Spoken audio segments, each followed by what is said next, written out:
My wife thinks I'm having an affair with my new recruit, but I'm just trying to advance my career, and now she's giving me the silent treatment. Posted by you/throwaway565611. I know this is long, but it's necessary. My marriage might be on the line. Help a bro out. My wife, 29F, and I, 32M, have been married for 2 years, together for 8. She's never been the jealous type until recently with this situation. I started a new job about a year ago. It's a management position and requires a lot of recruiting. I've been doing pretty well building a team. I need to in order to advance further, and I'm so close. I make great money doing what I do and have been able to provide my wife and me with a much better quality of life as a result. Anyway, one of my recent recruits is a young female, let's call her Emily, 22F. She's a great addition to my team, she brings in awesome numbers, is very teachable, and is all around just fun to have in the office. And yes, she's very attractive. But I'm faithful, I love my wife, and I would never do anything inappropriate. My wife hates her. I'm not used to this from her. I've had female friends and colleagues in the past, attractive ones too. It's never been a problem. But Emily, holy crap. We've been fighting constantly now. Part of team building and keeping your team is being social with them. This is encouraged by the higher-ups, who even cover the cost of nights out to hang out with your team in an informal setting. We encourage team members to bring their spouses too. Well, about 3 weeks ago, we were supposed to have one of these nights, but we had 2 road trips going on, so most of my team was out of town. I only had Emily and another new guy in town, and the new guy bailed. Normally, my wife would come, but she was working. So it ended up just being Emily and me, eating wings and having some drinks. My wife called to say she was off and could come join, but I decided that since everyone was gone, maybe she should sit this one out because Emily was really new, and I didn't want to third wheel her. My wife didn't like that. To top it off, Emily thought she was being funny and said loudly, "Come back to bed." My wife got pissed, but it was unprofessional for me to fight with her on the phone in front of a new recruit, so I cut the call short and said I had to go. My intention was to smooth it over later. I also, by the way, told Emily that it wasn't actually funny, and it was inappropriate. I asked her to hold herself to a higher professional standard when dealing with people related to our business in the future. Well, my wife wasn't having it when I got home. Eventually, in the middle of the argument, I said something like, "She's not even attractive. You have nothing to worry about. Anyway, I only love you." She was still pissed but calmed down a little. Then the following week, I was talking to a few people in my office somewhat informally. I basically told my team to come in for a second to go over something. I only have 2 chairs besides mine, so those were taken, and I had 2 people sitting on a low bookshelf in the back, a few leaning against the walls, etc. Emily came in last, looked around, and sat on the edge of my desk, farthest from me. We had our meeting, and everyone left except Emily, who had a question about what I said. Naturally, she turned more towards me as she was talking. Well, that's the moment my wife walked in with my phone charger and a Starbucks for me. All she saw was Emily sitting on my desk, leaning toward me, talking. I've never seen my wife act like this, it was embarrassing. She put the stuff down on the nearest surface and just walked out. I wasn't going to chase her because that would look bad. So I finished talking to Emily and then tried calling my wife, but she wouldn't answer. When I got home later, she was in the shower, crying. WTF? I went into the bathroom and pulled back the curtain, and she was literally sitting in the tub, knees to her chest, crying in the shower. Why? This is ridiculous. So I got pissed off and left. I called a few work bros and met them at the bar. Well, effing luck of all luck, Emily showed up with them because 2 of the guys I called were already with her. And she was dressed to the nines. She took a big group selfie and posted it on Facebook. Well, guess what? Yup, my wife saw it and commented, "Nice to see you having so much fun." To which Emily responded, "He's in good hands." And I know that sounds like innuendo, but she swears it's not. I talked to her, and she really meant it as reassurance, like, "Don't worry, he's in good hands," and didn't even think about how it could be misconstrued. Anyway, I got home, and my wife was crying again. She said I'm being willfully ignorant, that it's obvious Emily likes me and is stirring up trouble, and that I'm refusing to see it. She thinks I must really believe she's stupid. She asked if she could look at my phone. Like, are you kidding me? I obviously said no. Then she cried more, saying that I must have something to hide, especially since I lied about Emily being attractive. Now, for the last 2 days, I've gotten the complete silent treatment. What the F? I haven't done anything wrong. And Emily is a good employee. I can't fire her or something just for my wife. Like, what the F does she want me to do? No one's done anything wrong. Update same day. Okay, guys. It's clear you all think I'm, at best, the stupidest person alive and, at worst, some kind of monster. First off, I would never sleep with Emily. And while, yes, I can recognize that she's physically attractive by most standards, I am not attracted to her, especially not after all the drama her very existence has been causing me. Secondly, I'm not a bad husband. We've had 8 wonderful years together and have been through some pretty tough things before, coming out stronger than ever. I've just never been in a situation like this one before. I'm pretty average looking. In fact, my wife is very attractive, and normally, it would be me with insecurities. But I've never made my insecurities her problem. Thirdly, I'm willing to admit that some of you may be right about what's going on. If it's so obvious to so many people, including my wife, I'm not arrogant enough to say you're all wrong and I'm right. I mean, I posted for a reason, after all. Finally, though, I'm still not sure how to proceed. We don't have an HR department, as we're still a small office. It's basically my boss, 2 other people at my level, and our teams, sales, by the way. The way you guys are talking, I'm a little frightened that this could get turned on me if Emily wants to be vindictive or something. I haven't done anything inappropriate, but I'm higher up in mail. And given how I've apparently messed this up, how would my wife react if Emily tried to allege anything against me for letting her go or something? Commenter. You realize that you're still being me, right? Your wife was sobbing on her hands and knees in the shower. There's a damn good chance you've already lost her. If it were me, I'd have a bag packed before you got home from work today and make sure to turn out all the lights on my way out. You have to apologize. You have to crawl. Because at this point, you don't deserve anything that looks like forgiveness. I'm so sorry, I was a colossal moron, and I don't know what I can do to make it up to you, is where you start. From there, you have to listen to the answer. And if the answer is go away, you're going to have to accept that too. Ops response. Go away? Seriously? I never slept with this girl. I've never even flirted with her.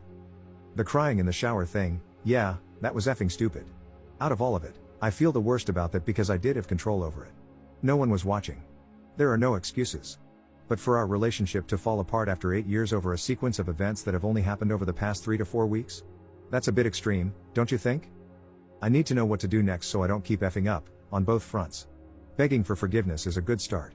I just wish I understood this more. I hear what all of you are saying, and I can understand how it looks, but I just wish I really understood how all this happened. Second update same day. Okay. Well, I've been talking to my wife off and on all day since I posted, echoing some of your sentiments and apologizing, trying to be empathetic. But she really isn't too interested in anything I have to say, although she is actually speaking to me nonetheless, so I guess that's something.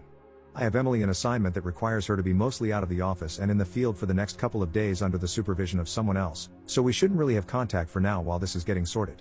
Going home now. I'd say wish me luck, but I doubt you will. I'll update later. Third update 1 day later. It went about as well as could be expected. I explained that I really didn't get the whole situation before, but I do now. I showed her this thread, apologized, and told her I was willing to do whatever I could to make things right. I reassured her over and over again that I didn't cheat on her. She's not sure she believes me about the cheating or sincerely understands what I've done wrong, but in any case, she's incredibly hurt. After much discussion, tears, and begging, from me, this is what she wants from me. 1. Space. She wants me to move out for a while, and she doesn't have a set time for when I can come back. 2. Counseling.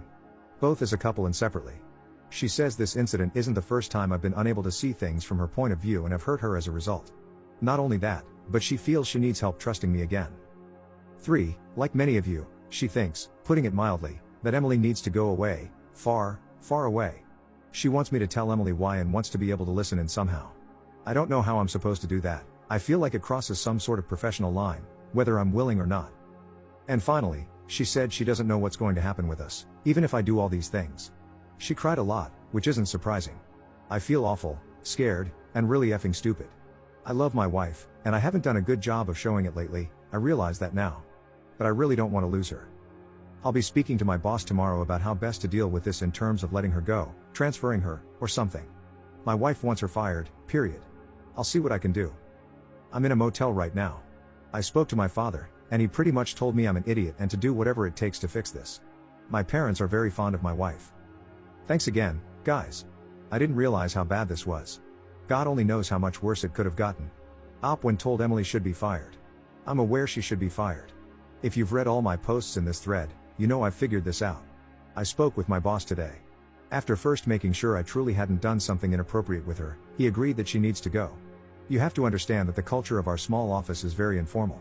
We all make off-color jokes, rag on each other, and goof around. But at the same time, our image is important. I may joke around with you and be your buddy outside of work, but make no mistake, I should also appear to you as someone who is serious about the business and has my act together. That's why I don't like scenes or letting on about troubles in my personal life. My wife has always understood how this works. That's why when that first very inappropriate joke was made, I tried not to make much of it. I thought it was possible that Emily, having seen how the office camaraderie works, just thought she was being funny but failed. So, as I said, I spoke to her about it being inappropriate but didn't make it a huge deal. I also thought that given my wife's knowledge of how the office works and her prior exposure to it, she might be overreacting. A major fail and error, I know that now. I was seeing the things going on as isolated events, each with an explanation, rather than as one entire mess, which is what it actually was. I'm very embarrassed by my oversight as a professional and extremely sorry as a husband. The tough part about letting her go is that she is a good employee in the sense that she hits and exceeds all her sales targets, is well liked, and is considered a hard worker. It will be very obvious why she's getting fired because of that. Now that I have a grasp of the situation for what it is, I fear, and my boss agrees, that she may be the type of person to make her termination messy. Given that we're a newer office, this is problematic. My boss believes we were being baited from the start and that she not only knew what she was doing, but that it probably had little to do with me and more to do with her trying to set herself up for something or create some sort of sordid leverage. I have no idea. All I know is that I have to fix this immediately but carefully. However, my wife doesn't want careful, she wants swift, decisive action she can save her. I get that, I really do. But that's the part I'm trying to figure out now. Up on the legality of recording the firing or the firing itself. I'm not in a state, I don't reside in the US. We don't think she has a legal leg to stand on. It's the court of public opinion and the company's reputation we're worried about. I told my boss that if it came to that, I'd leave. I hope that's not the case, though, as my wife got me this job and, despite this incident, has been proud of my work here. I was injured a few years ago and couldn't work my labor job. She knew someone in a higher position here and got my foot in the door with no experience. I'd hate to leave in disgrace with nothing else on my resume for this field of work. It would be very hard to continue leading the lifestyle we do. Commenter. Jesus Christ, and your wife got you the job? Well, it's all well and good, but your marriage should absolutely come first. So, you're firing Emily? When? Ops response. When she comes into the office after being in the field today, the boss will be present. We've decided to just get it over with quickly, like ripping off a band-aid, and deal with the fallout, if there is any, as it comes. She will be told why, and I'm going to record it on my phone for my wife, but I'll have to make sure I delete it right after. I'm going by our place tonight to grab a few more things, so I'll show her then. By the way, for those who may be curious, my boss was pretty exasperated with me and told me very firmly not to let anything like this happen again because if I can't control my team members, I shouldn't be in my position. He admitted our personal friendship saved me here and that I get just one chance, this was it. Fourth update 1 day later. Late reply, I know, but it was a day. Emily took her firing, for lack of a better word, okay. She strongly denied that her intention was to be inappropriate. She also expressed some frustration, saying it was unfair since other people in the office make jokes too.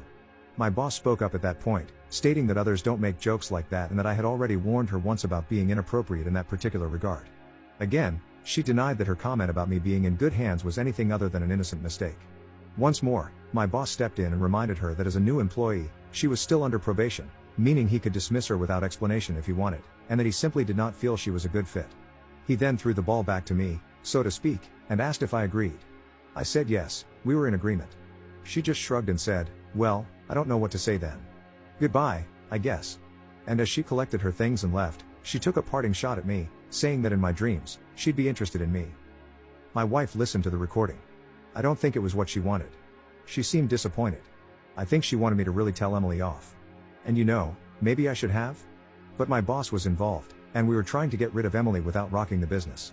My wife was happy that Emily is gone, but then she got kind of weird. I was confused because I thought that's what she wanted. She ended up crying and basically said she was still scared that I'd see Emily. Especially with me staying at a motel, who knows what I'm doing? She doesn't know what to think anymore. With me out of the house, she has to trust me, but right now, she doesn't. I told her there was nothing to worry about, like my saying that mattered in any way, and that if she wanted, I'd stay at the house but in our spare room or something. That wasn't good either because she doesn't want me there right now. So, I just admitted that I really didn't know what to do then. She said she didn't even know what she wanted either. I ended up calling my parents and asking if I could stay with them for a while. They said that was okay. My wife liked that arrangement more, probably because then I'm supervised. I tried not to be insulted by that because I know I'm in the wrong here, so I should just take it. While sitting on the couch talking, watching her cry, she asked me to just hold her. I had tried to earlier, but she pushed me away. Anyway, I held her. Then we ended up kissing, and one thing led to another. I'll let you fill in the blanks. But I was kicked back out shortly after to pack my things from the motel and go to my parents. She said she still loves me, of course, but that she's still pissed off, hurt, and unsure of things, regardless of what happened tonight. Seeing how hurt she is and being so scared of losing her, I'm really starting to understand how much I've messed up lately, and not just in this situation. She's been really patient with me, and I've been screwing up. I reread my original post, and I'm actually embarrassed at how selfish I've been. Editor's note. Op hasn't posted another update since the fourth one in 2014, so I'm assuming this is concluded and he's worked hard to rebuild his marriage and move forward with his life.